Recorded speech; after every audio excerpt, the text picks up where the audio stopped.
இந்தியாவிலேயே பல மாநிலம் இருக்குது. எல்லா மாநிலத்திற்கும் முன்மாதிரியாக ஆட்சி செய்கின்ற ஆட்சி திராவிட மாடல் ஆட்சி. எதுல?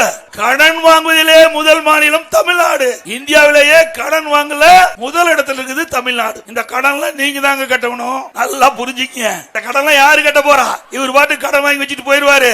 இந்த மக்கள் தான் இந்த கடனை திருப்பி செலுத்த வேண்டும். எதன் மூலமாக? வரி மூலமாக போடப்பட்டு கடன் திருப்பி செலுத்தப்படும். கடன் கொடுத்து விடுவானுங்களாங்க.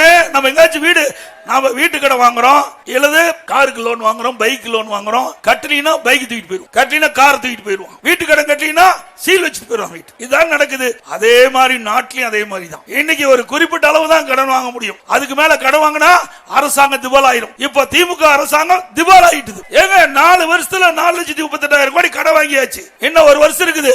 இந்த ஒரு வருஷத்துல 1 லட்சம் கோடி கடன் வாங்கிடுவாங்க. அப்ப 5,38,000 கோடி கடன் வாங்கிட்டா இந்த கடனை எப்படி திருப்பி செலுத்த